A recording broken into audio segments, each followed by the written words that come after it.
속에 역사하는 악한 영들은 떠나갈지어다. 의심, 경계, 판단, 정죄, 낙심, 분노, 절망, 엄란은 예수 이름으로 떠나갈지어다. 주님, 내 마음을 만져주시고 지켜주옵소서.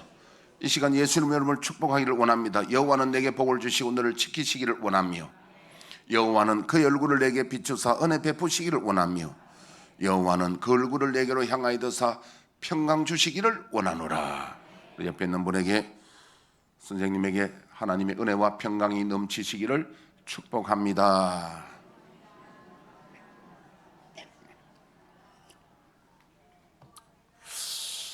오늘 설교의 주제는요, 천상 예배입니다. 천상 예배란 말은 다른 말로 하면요, 우리 예배의 가장 모범적인 예배를 우리가 어떤 예배가 좋은 예배냐, 영과 진리를 하는 예배, 어떤 예배가 옳은 예배냐, 그래서 어떤 예배가 좋냐면은 오늘 이 천상에 드리는 예배의 모델을 오늘 우리가 같이 봄으로써, 이 예배가 하나님이 참 기뻐하시는 참된 예배다. 할렐루야. 땅에 있는 예배는 하나의 그는 모형이고, 진짜 예배는 지금 하늘나라에서 드리는 예배를 여러분 소개해 드림으로써, 이런 예배가 진짜 예배구나, 하나님이 받으시는구나. 그래서 어떤 사람의 기도는 하나님이 응답하시는데 어떤 사람의 기도는 응답 안 할 수도 있습니다. 어떤 사람의 예배는 하나님이 연락하시는데 어떤 사람의 예배는 연락 안 하실 수 있습니다. 왜? 우리가 구약성경도 보면은 아벨의 제사는 하나님 연락하시는데 가인의 제사는 연락 안 했거든요. 제사가 연락하는 거 안 하는 게 뭐냐면, 그 당시에는 제물을 이렇게 드리면 하늘에 불이 내려서 훅 이렇게 살라가 올라가야 됩니다. 그게 응답이에요. 그런데 가인은 아무 응답이 없어요. 잘못 드린 겁니다. 다른 많은 사람들이 그 해석을 잘못하기를, 아벨은 양을 잡아들이기 때문에 하나님 연락하시고, 가인은 곡식을 드리기 때문에 하나님 연락 안 하셨다. 그런 해석이 너무너무 잘못된 해석입니다. 그게 아닙니다. 왜 아니냐? 레위기서에 보면 제물 중에 곡식으로 드리는 제물이 있습니다. 곡식으로 드리는 있습니다. 그건 잘못되고, 뭐 때문에 그러냐면은 가인은 죄를 품고 있었고, 예배를 하나님 앞에 이 마음이 잘못된 거예요. 심령이 잘못된 거예요. 죄를 품고 있으면 그 예배가 하나님 상대로 안 됩니다. 기도가 안 올라갑니다. 그래서 기도 응답되려면 제일 문제는 예수님 앞에 회개하여 죄사함 받은 심령이 기도에 올라갑니다. 그 말씀을 드리고, 오늘 이 배경은요, 계시록 배경은 그렇습니다. 사도 요한이 이걸 갖다 하나님 계시를, 하나님이 예수님에게 준 계시, 예수님이 천사에게 보내고 천사가 사도 요한에게 보냈고, 사도 요한이 오늘 7 교회 사자들에게 보낸 내용이 이 계시록인데요, 이만희는 사도 요한이 자기에게 보냈다 하잖아요. 그럼 뭐라고 표현할까? 너무 엉뚱한 이야기거든. 마치 일본이 독도 우리 거라고는 똑같은 이야기야. 지금 7광구 지금 뺏으려고 하는 건 똑같은 이야기야. 그거 아니야. 그건 잘못된 이야기야. 그래서 오늘 이 이야기는 사도 요한이 말년에 사도들 중에서 제일 오래 사는 분이 사도 요한입니다. 우리가 보통 90 넘도록 살았다고 보는데, 다른 사람들은 다 순교를 했습니다. 순교. 사도 요한의 형이 야고보거든요. 야고보가 사도 중에 제일 먼저 순교를 했습니다. 근데 이 사람은 오래 살았거든요. 그래서 이제 말년에 에베소 교회, 에베소는 지금 튀르키예, 요즘 뭐 지진 나서 그렇잖아요. 그 지진 나는 걸 내가 지도를 보니까 예스버두사빌라 7 교회인데, 라우디아 교회하고 근처는 아니지만 그쪽 방향 가까운 지역, 라우디아 교회, 덥지도 않고 차지도 않는 교회 있잖아요. 토아야 내리라 하는데, 그 지역 좀 가까이 좀 지진 났더라고요. 시리아하고 관계가 있는데. 근데 예배소는 그 터키 지역, 튀르키예 지역 소아시아의 수도격인 주입니다. 그거는 항구가 있는 도시인데요. 인구도 많이 살았고 거기에서 말년에 목회를 하면서 저술 활동을 하고 있던 사도 요한인데, 이때 로마의 황제가 도미티아누스 AD 81년에서 91년 한 10년 11년 정도 그 왕위에 앉습니다. 근데 이 사람이 그때에 자기가 다스리는 통치하는 식민지들에게 정신 세계, 그러니까 자기를 이제 각 도시마다 신상을 세워서 그 황제를 숭배하게 하는 겁니다. 제가 태국에 가보니까 태국도 왕국이잖아요. 왕이 있잖아요. 참 너무 우리 가보니까 유치한 게요. 유치한 게 어떤 곳곳에 가니까 왕 사진을 이렇게 걸어놓고 사진을 걸어놓고 뭐 숭배는 뭐 하는 걸 모르겠는데 사진을 걸어놓고 이렇게 왕을 이렇게 해놨는데 참 우리 수준으로 보면 참 유치하고 좀 그하더라고요.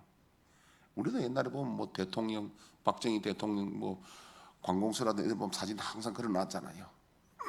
근데 뭐 그 정도가 아니고 이때는 신상을 세워놓고 전부 다 숭배하게 했다니까요. 그래서 제일 여기에서 숭배 안 하고 맞서는 세력이 누구냐면 기독교입니다. 유대교는 서로가 이렇게 협상을 해가지고 유대교는 피해 나갔어요. 근데 기독교는 삼일체 하나님을, 전능하신 하나님을 숨기는 예배하는 자들이 우상에게 절할 수 없잖아요. 그러니까 이제 탄압이 들어가는 거예요. 많은 사람들을 숨겨 죽이고 하는데 사도 요한도 예외가 아닙니다. 그래서 관원들에게 붙들려서 반모라고 하는 섬에 유배갑니다. 반모 섬은 그 에게해, 그러니까 터키하고 마게도니아 그 사이에 있는 작은 섬인데, 그 섬이 완전히 그 채석장입니다. 돌 캐내는. 거기에 연세 많은 그 노인 사도 요한이 끌려가서 1년 6개월 동안 거기 가서 채석장에서 일을 하게 됩니다. 근데 어느 날 주일날 나팔 같은 소리가 뒤에서 들리면서 이제 환상을 보게 되고 하나님 음성을 듣게 되는데 이걸 기록하라. 그래서 나온 게 앞으로 될 일을, 우리는 계시록을 보면 앞으로 세상이 어떻게 될 것인가 비밀을 안다니까요. 자세하게는 이게 우리가 책 보듯이는 몰라도 우리는 큰 그림을 알고 있다니까. 앞으로 3차 전쟁이 나나 안 나나도 알고 있고, 전염병이 오나 지진이 얼마나 앞으로, 이거 튀르키예 이거는 서곡입니다. 서곡. 그런 일도 우리는 다 알고 있다니까요. 그러면 이제 여기에 오늘 자 1장 9절에 10절 한번 띄워주시죠. 나 요한은 너희 형제요 예수의 환난과 나라와 참음에 동참하는 자라. 하나님의 말씀과 예수를 증언하였으므로 말미암아 반모라 하는 섬에 있었더니 주의 날에 내가 성령에 감동되어 내 뒤에서 나는 나팔 소리 같은 큰 음성을 들으니 1장 19절. 그러므로 내가 본 것과 지금 있는 일과 장차 될 일을 기록하라. 기록하라는 겁니다. 그럼 계시록 기록을 보면요, 1장에서는 사도 요한이 그 지금 예수님을 만나고 또 음성이 들리고 기록하라는 지금 본 것을 이야기하고, 2장 3장은 이제 있는 일, 7교회 사자들에게 보내는 일, 그 터키 지역의 7교회, 그 전 세계를 대표하는 교회입니다. 그 다음에 4장 5장이 뭐냐면요, 여기에 본론이, 우리 논문 쓰다 보면 본론 나오잖아요. 서론 본론이 나오는 본론이 6장에서 18장이에요. 6장 18장이 뭐냐니까 세 가지 재앙입니다. 앞으로 오는 세계 재앙인데, 7인, 7나팔, 7대접. 이 재앙은 어마어마한 재앙이 예비되어 있습니다. 이게 본론이거든요. 왜 하나님은 이런 재앙을 예비하셨느냐? 제가 비유컨대, 여러분 벼를 심고 보리를 심고 해가 나중에 탈곡하려면은 심어서 가꿀 때는 그럼도 주고 이쁘게 김도 메고 하다가 나중에는 탈곡이 들어가잖아요. 탈곡하는 이유는 알곡 쭉정이를 가르는 거거든요. 쭉정이 뿌리 태운단 말이에요. 그 작업이 이 땅의 재앙이에요. 그래서 6장에서 18장이 본론이고 19장에 예수님 재림하셔가지고 적 그리스도와 거짓 선지자를 척결하시고 그러니까 20장에는 천년왕국이 이루어지고요. 21장 2장은 새하늘과 새 땅이 이루어진데 그걸 신천신지라 그러는데, 그래 신천지는 뭐 좋은 말 탁 빼가지고 신천지라 그랬잖아요. 그게 이제 새하늘과 새 땅인데 그래서 계시록 끝나는데요. 4장에는 뭐가 나오냐니까 이 본 재앙이 있기 전에, 본론이 들어가기 전에 하늘나라 예배 광경이 나옵니다. 하나님, 우리가 지금 믿고 있는 하나님 아버지의 모습이 나온다니까요. 어떻게 24장로와 내 생물이 천사들이 하나님께 예배하는가, 그 장면이 나온다니까요. 그걸 보면서 저와 여러분들이 하나님께 우리가 예배하는데 어떻게 하는 것이 정말 오리지널 예배인가, 오늘 오리지널 예배를 보는 거예요. 그 다음에 이제 이 5장에 가보면은 어린 양 예수님이 성부 하나님 오른손에 있는 그 비밀 두루마리를 받는 장면이 나오고 천사들이 예수님께 경배하는 장면이, 천상의 이야기가 나온다 이거죠. 그 이야기를 오늘 보겠는데요. 보통 신학적으로는 이렇게 표현합니다. 하나님은 영이시기 때문에 물체적 형상이 없다고 신학적으로 말합니다.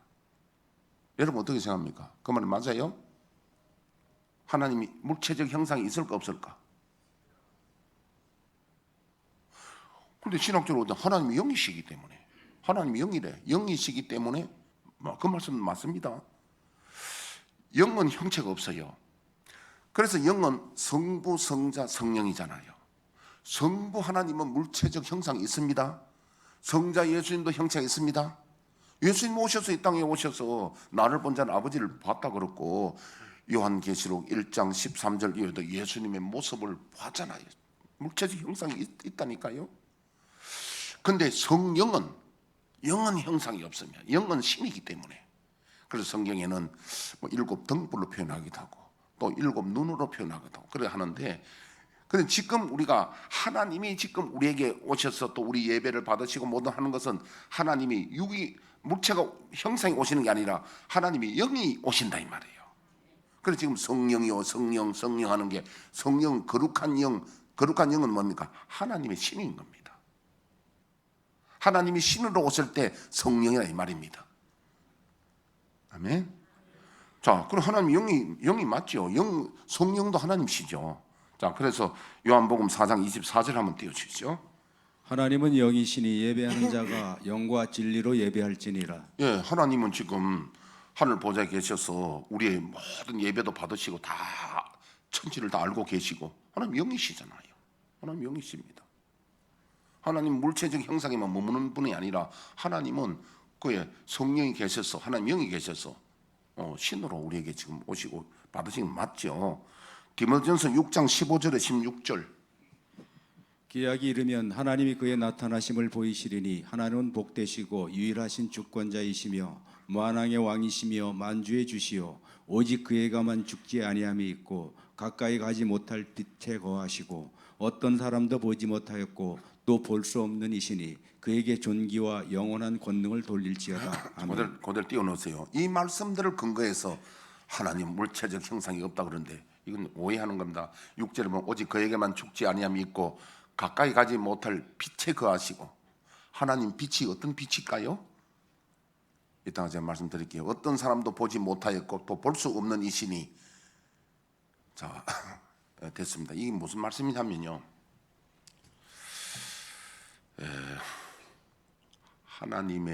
하나님이 창조하신 태양도 정오의 태양빛을 10분만 보면 눈이 멀어집니다.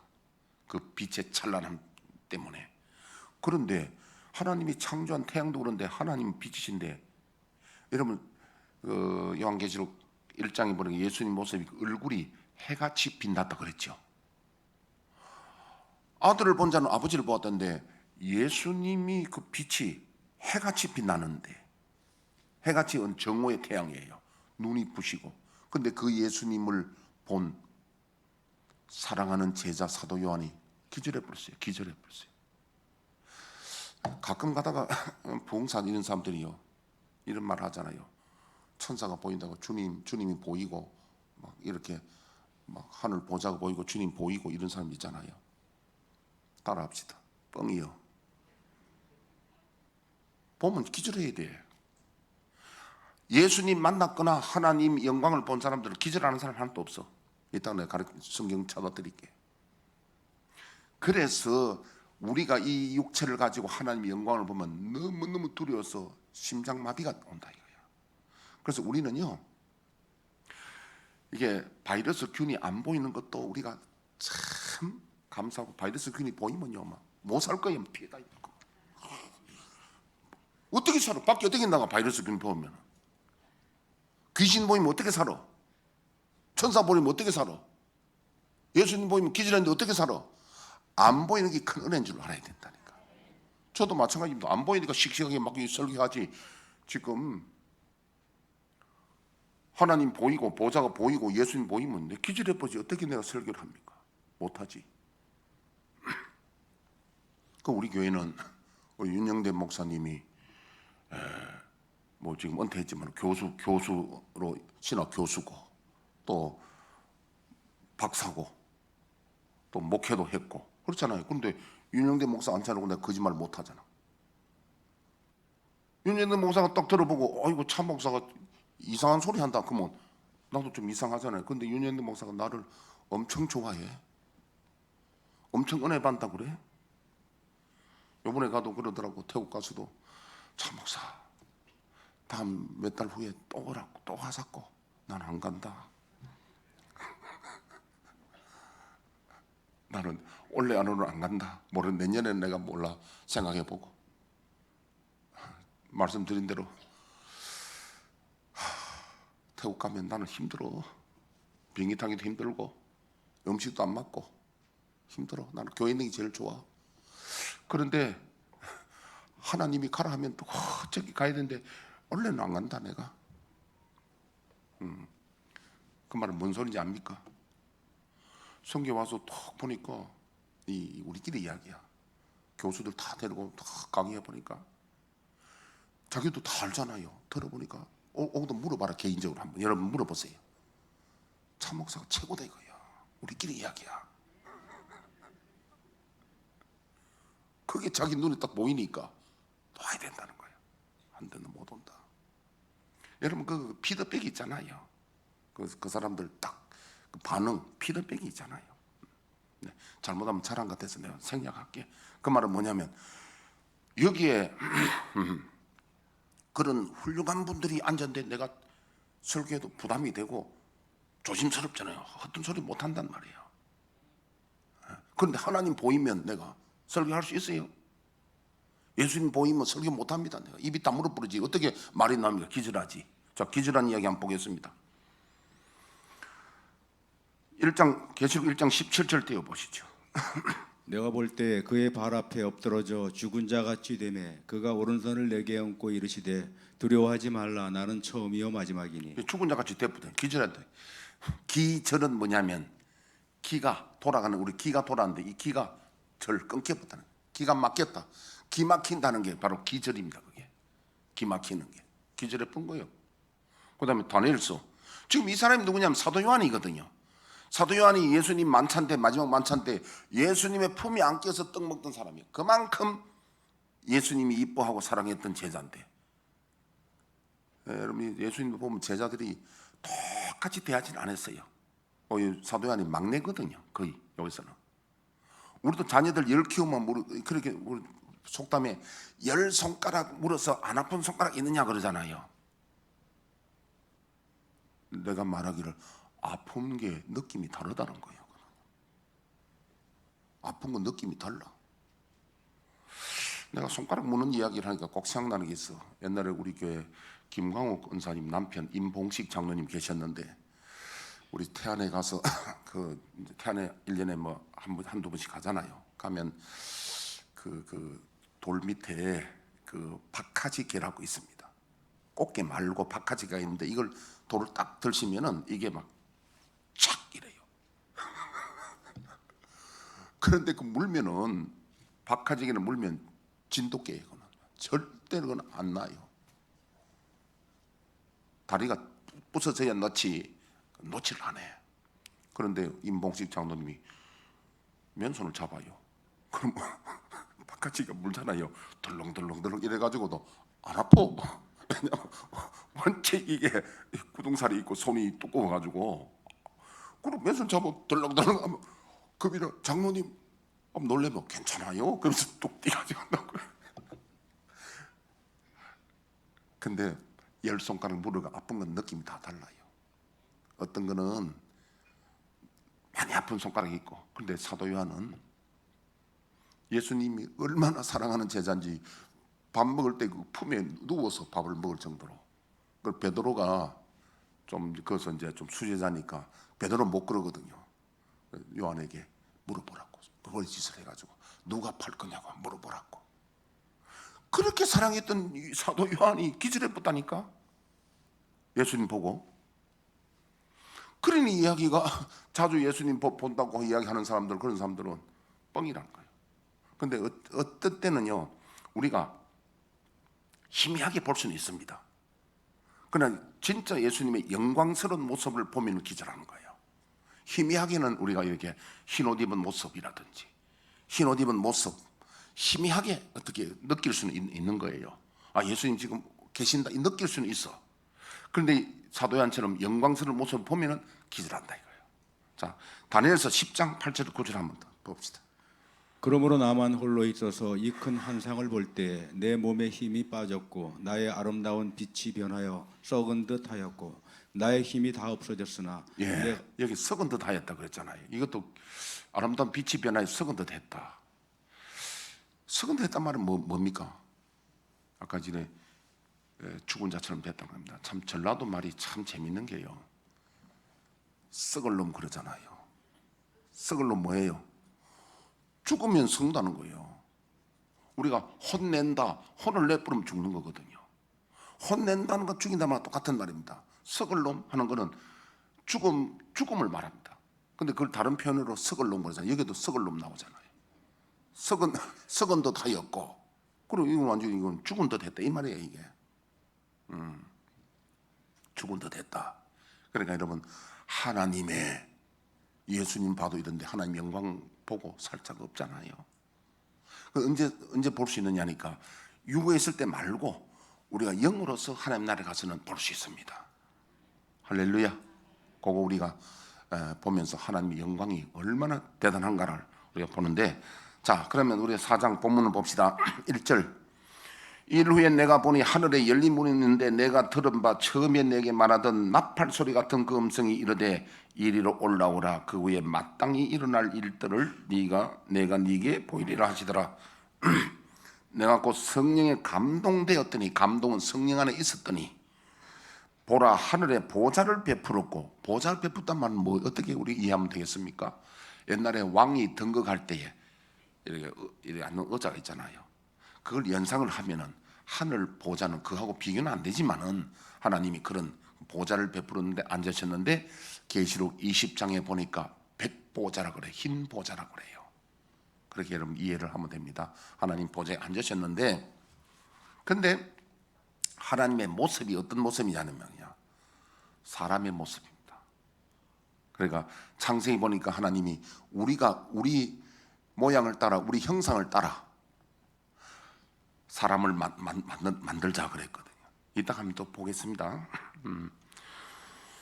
그래서 하나님 보좌를 베풀었고 그 보좌 위에 앉으신 이가 있는데, 그리고 물체적 형상이 있잖아요. 하나님 물체적 형상이 있습니다. 보좌에 앉으셨거든요. 물체적 형상이 없으면 보좌가 무슨 필요합니까? 왜 앉았습니까? 앉는다는 표현이 왜 합니까? 실제 물체적 형상이 계시는 겁니다. 근데 그 우리 성부 하나님은 하나님의 성신이 함께 계시기 때문에 우리에게 지금 신으로 보내신 거예요. 그래서 우리의 지금 생각도 아시고 우리의 모든 걸 다 지금 아시는 겁니다. 자, 3절에 앉으신 이의 모양이 벽옥과 홍보석 같다는 거예요. 벽옥과 홍보석이 뭡니까? 원어에 보니까 벽옥은요, 이아스피디라고, 이아스피디가 뭐냐 하니까 그 수정처럼 맑은 흰 보석을 가리키는데 즉 다이아몬드로 볼 수 있습니다. 수정처럼 맑고 흰 보석이 다이아몬드입니다. 이게 벽옥이에요. 그 다음에 홍보석이 뭐냐? 원어에 보니까 사르디노스, 이 4대가 주산지인 피처럼 붉은 진홍색의 보석을 가리킵니다. 이는 보좌에 앉으신 성부 하나님의 두 속성 곧 성결과 공의의 속성을 보여주는 환상입니다. 왜? 흰색은 성결이고 피색은 공의란 뭐냐면 하나님 심판을 말하죠. 그런데 그 보좌를 둘러서 무지개가 있고 그것이 마치 녹보석 같다고 했습니다. 여기서 무지개는 하나님의 언약을 상징하고 창세기 9장 13절 띄워주시죠. 언약. 내가 내 무지개를 구름 속에 두었나니 이것이 나와 세상 사이의 언약의 증거니라. 언약입니다.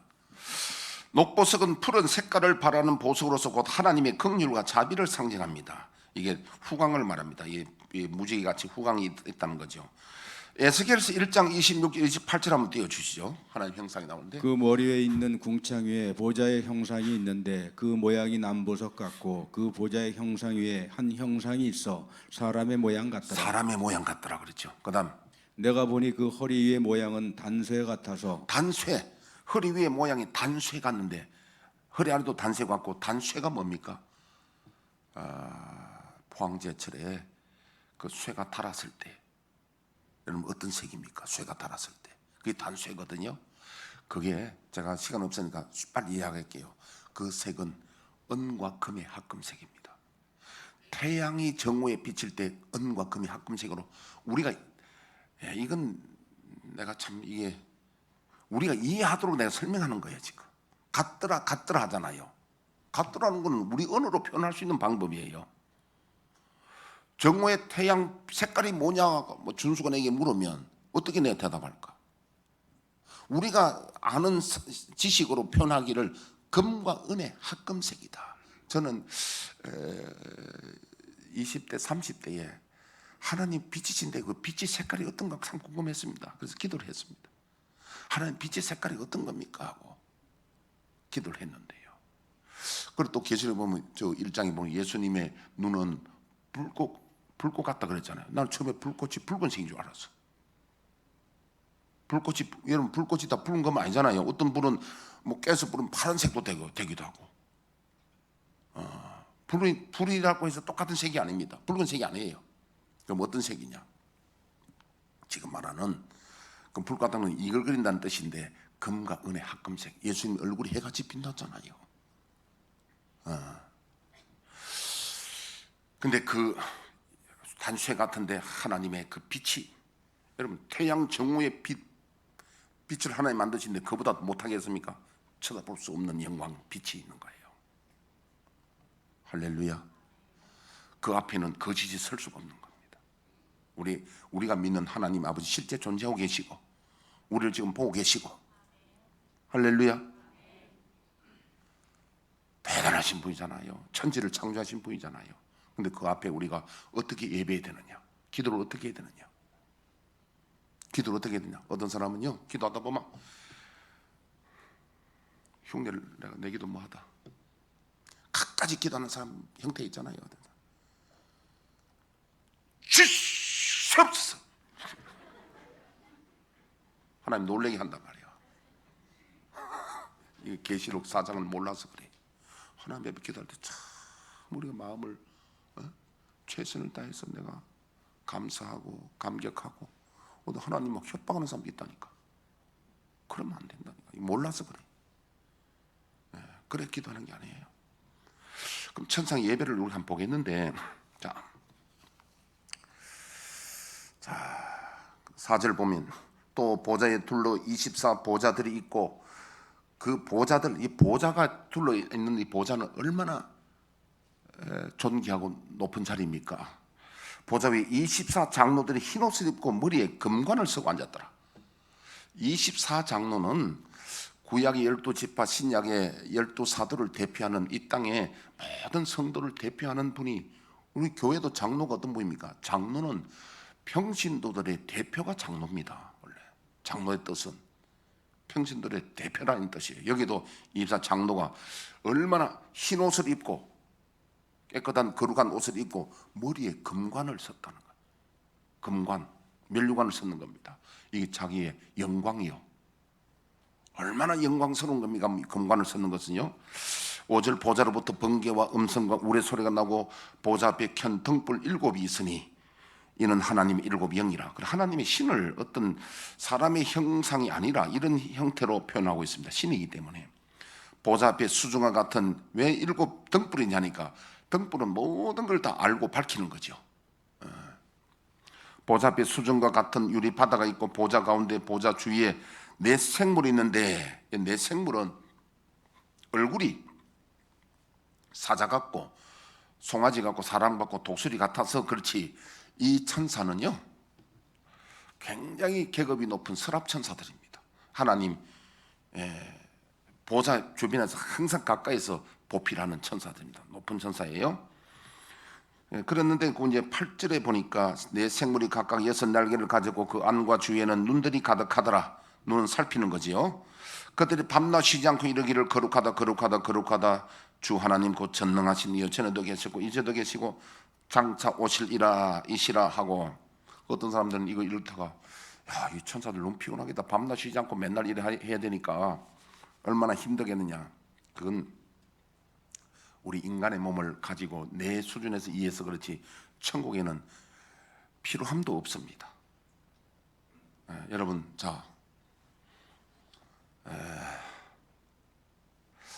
미운 사람하고 1시간 있으면 그 느낌이 1년이란 느낌이 들 수도 있잖아요. 사랑하는 사람하고 1년을 살면은 어떻게 하루같이 지나. 내가 그 옛날에 그 우리 노무현 말고 노 대통령, 노태우 대통령 삼촌 되는 우리 김장님도 아시는데 삼촌 되는 분이 그 무슨 목사님이 계셨는데 우리 교회 붕에 모셨어요. 그분이 그런 간증을 하시더라고. 자기가 시골에 전도사로 있을 때에 그 사모님하고 이제 서로 소개받아가 사귀는데 전도사가 시간이 없잖아요. 수요일 예배 마치고 저녁에 이제 가면 뭐 산 넘어 가야 되는가 봐요. 시골에 뭐 멀리 한 4km나 가야 되는가 봐요. 근데 거기 둘이 만나서 데이트하고 이제 내일 새벽 기도니까 빨리 와야 되잖아요. 한 2시간 정도 만나겠는데 2시간이 1분 같이 지나간대. 뭐 가만히 있는 사람들은 뭐요? 그것이 시간의 문제가 아니거든요. 그게 사랑하는 사람과 시간은 아주 잠깐이고 미워하는 사람과 시간은 우리 집에 시어머니가 1박 2일 왔는데 그게 1년같이 느껴지는 거야. 뭔가 이해가 오죠? 천상에서 이렇게 하나님 앞에 밤낮 쉬지 않고 이게 너무 좋다는 이거야. 피곤하지 않고 너무 사랑하고 너무도 하나님을 사랑하고 섬기고 존경하니까 이게 밤낮 섬기는 것이 이게 너무 영광스럽고 너무 좋은 거예요. 지금 제가 그 비유를 사랑하는 사람과 있으면 너무 좋다는 이야기입니다. 이게 잘못 이해하면 너무 힘들겠다. 너무 좋습니다. 9절 그 생물들이 보좌에 앉아서 세세토록 살아계신 이에게 영광과 존귀와 감사를 돌릴 때에 24 장로들이 보좌에 앉으신 이 앞에 엎드려 세세토록 살아계신 이에게 경배하고 자기의 관을 보좌 앞에 드리며 이르되. 그래서 천상에 보니까 이 예배하는 건 뭐냐면 하나님 앞에 너무 감사하고 하나님을 사랑하는 고백하고. 왜? 그게는요 깨달아 보니까 가치관이 그래 우리의 신앙은 우리 가치관의 차이에 따라서 신앙이 달라집니다.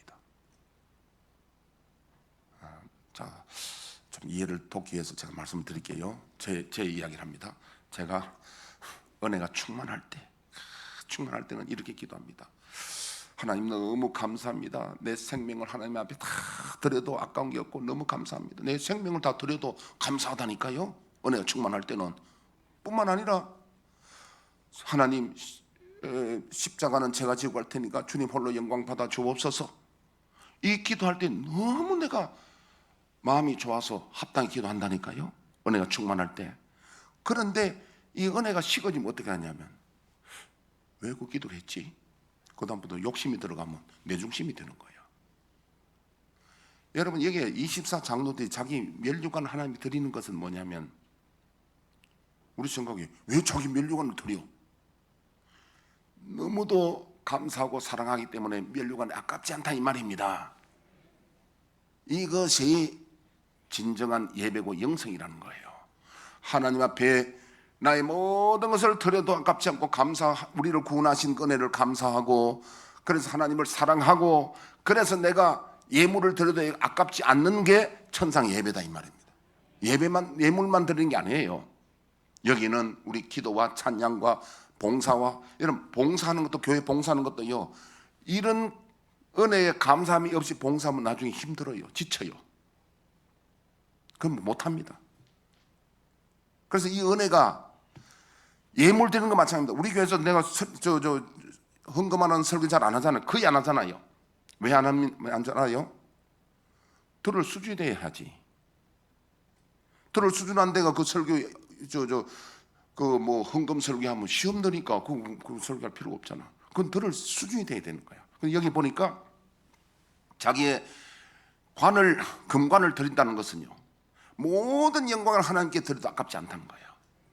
지금 제 이야기를 한다면, 은혜가 제가 충만할 때는요, 정말입니다. 이건 내가 경험이잖아. 내 생명 드려도 너무 그게 감사하고. 여러분, 우리 식으로 이해한다면은, 1살짜리 아기를 갖고 있는 엄마는요, 모성애가 충만하거든요. 1살까지는 자식을 위해서 언제든지 목숨을 바칠 수 있는 사람이 그 모성애 엄마거든요. 가끔 텔레비에 나오는 거는 잘못된 거는 잘못된 거고. 그런데 그런 엄마가 아기가 30쯤 되면은, 30 되면, 미나 30 안 됐잖아. 30 되면 기억해라고. 30 되면 엄마가 내 돈 내놔라 그래. 안 그래요? 아기 때는 엄마가 목숨이라도 주는데 30 넘어가면 그때부터 네 돈, 내 돈 빌리가는 거 내놔라는 거야. 그게 뭔 소리냐면, 내가 모성애로 사랑할 때는 목숨을 줘도 아깝지 않는데, 이 모성애가 나이가 들면 점점 모성애가 이제 식어지거든요. 호랑이도 보니까 새끼 낳을 때는 목숨 걸고 키우더니 나중에 다 크니까 영역 다툼하더라고. 엄마하고 딸하고 영역 다툼 해가지고 그 딸이 엄마 영역을 뺏어가 엄마 호랑이가 쫓겨나 하더라고. 사람도 똑같아. 네 돈 내 돈 따진단 말이에요. 그런데 지금 하나님 앞에 이 금면류관을 드린다는 것은 뭐냐면, 거기는요, 하나님에 대한 사랑이 충만한 겁니다. 여러분, 우리가 하나님에 대한 은혜와 사랑을 깨닫고 온전한 예배 드리면 하나님 앞에, 그렇다고 내가 여러분들 헌금하라 이런 뜻이 아니에요. 나의 모든 것이 하나님께 드려도, 금관을 드려도 아깝지 않을 때가 영성이 제일 좋고, 그 예배가 제일 지금 모범적인 예배다 이런 말입니다. 내 것이 자꾸 챙겨줘 그러면 그 예배가 천상의 예배하고는 좀 다르다는 이야기입니다. 저는 그런 걸 경험해 봤기 때문에 여러분들 이야기합니다. 제가 은혜가 충만할 때는 정말입니다. 다 너무 기뻐요. 드리는 것이, 내 목숨 드리는 것이 너무 기뻐요. 그런데 은혜가 식어지면 절대 목숨 안 드리죠. 그때부터 이제 목사들도 여러분들이 싫어하는 대로 이제 자꾸 자기 걸 챙기게 되는 거죠. 그게 은혜가 멀어지는 거지. 근데 오늘 그 이야기를 드린 겁니다. 시간 때문에 말씀 마치겠는데, 저와 여러분들은 천상의 모델 예배를 기억하고 하나님 앞에 감사 찬송을 드리고, 여러분, 찬송이, 우리가 찬양할 때 찬양이 기쁘지 않으면, 회복되지 않으면 문제가 있습니다. 그 사람은 찬송을 불러야 돼. 찬송이 회복돼야 된다. 무조건 찬송이 회복이 안 되면 천국 예배하고는 상관이 없어. 찬송이 회복돼야 돼. 찬송 부를 때 지각하지 마세요. 찬송을 찬양할 때, 우리 지금 찬양하는 거 정말 좋습니다. 찬양을 여러분 빠지지 말고, 찬양이 천상에 보면 찬양이 이러면 하나님 올라가잖아요. 그리고 그게 은혜가 충만하면 하나님을 사랑하고 감사하면 내게 아까움이 없어야 됩니다. 그리고 여러분에게 뭐 바치라 소리 하는 그런 게 아닙니다. 사랑하라 이 말입니다. 그걸 하나님께. 그런 말씀을 제가 드리겠습니다. 자, 이 시간 주여 우리의 죄를 부르고 1분 기도하도록 하겠습니다.